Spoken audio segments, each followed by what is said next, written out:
A two-day peace summit has concluded with no clear way forward on ending the war in Ukraine.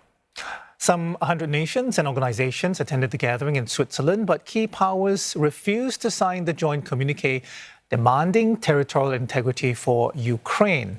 Well, only 80 representatives signed the document. Those that did not include India, Saudi Arabia, and the UAE, all of whom have important relationships with Moscow.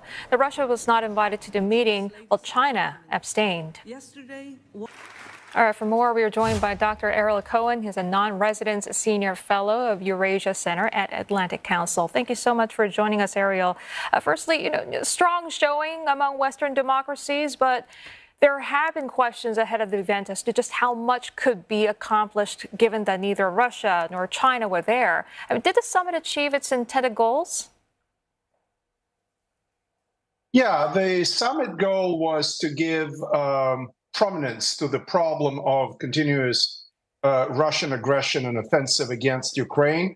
Thankfully, the offensive against the second largest city in Ukraine, Kyiv, which, by the way, my family is from, that offensive is running out of steam. But nevertheless, Russia has much greater resources than Ukraine. Ukrainian survival is at stake. And a lot of Western countries, including the United States, are giving Ukraine security assistance. The U.S. and Ukraine signed security agreement. It's not what Ukraine wanted in terms of NATO membership, but it's better than nothing. The big question is what happens in November if President Trump is reelected. That may be a critical moment in the Western support of Ukraine. But the summit overall is the right thing to do. It's the right step forward. And clearly, the aggrieved party is Ukraine. The aggressor is Russia. And what is the world going to do about it? Ariel, I'm puzzled by the refusal of some attendees to sign the joint communique, among them India, Saudi Arabia, UAE, and some developing countries. The statement said something to the effect of refraining from the threat or use of force against the territorial integrity or political independence of any state. So I'm just curious, what part of the statement do they have an issue with? Why are they even there? Good question. They're there to show the flag.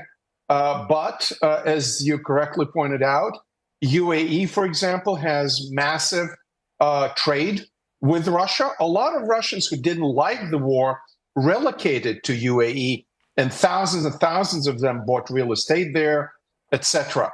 But UAE is also, unfortunately, a gateway to some technology that goes into Russia that is sanctioned by the West.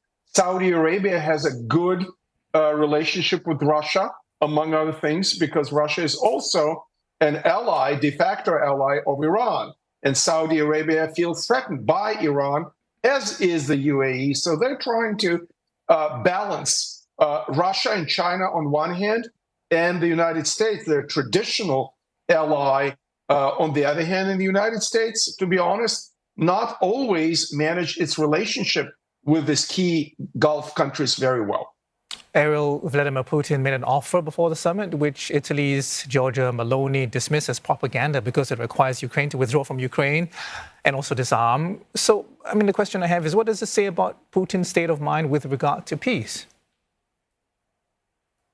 I carefully examined Mr. Putin's statement. I met Putin on many occasions in small groups of experts when he was meeting with the Westerners. Of course, these days are over now.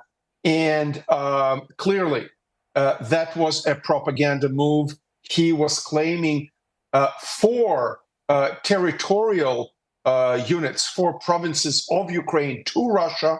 Because why? Because the puppet parliament of Russia proclaimed them Russian territory. Kherson, Zaporizhia, that are not even fully occupied, Donetsk, Luhansk, and of course, they didn't mention the Crimea. But they claim essentially 5 oblasts, 5 regions of Ukraine as the Russian territory. That would be clearly aggression. And yes, it's disappointing that an important democracy like India did not want to sign a communique that would clearly state that Ukraine deserves territorial integrity.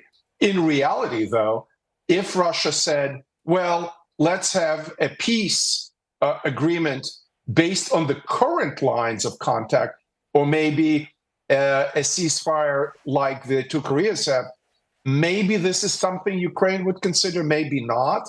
It would be up to the Ukrainian people.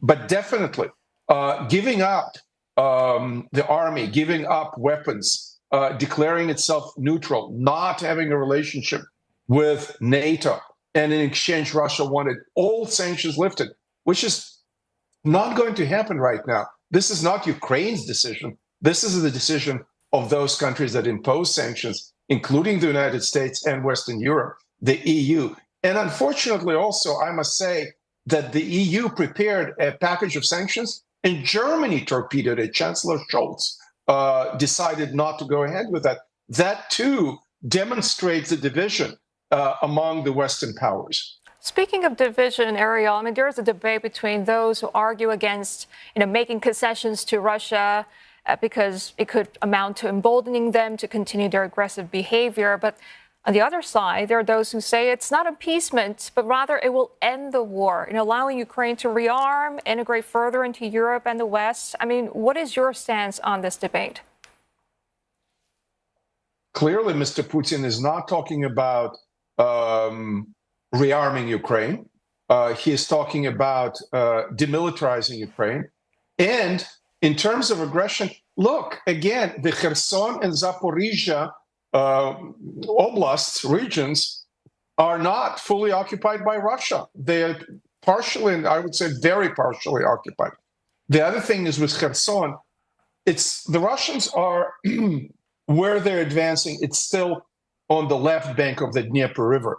Parts of the Kherson Oblast is on the right side of the Dnipro River, so that would allow Russia to establish a strong foothold in a strategic right bank, right side of the Dnieper, of the big river in Ukraine, that would further allow Russia advancement against the key ports of Mykolaiv and Odessa, and that is totally unacceptable for Ukraine.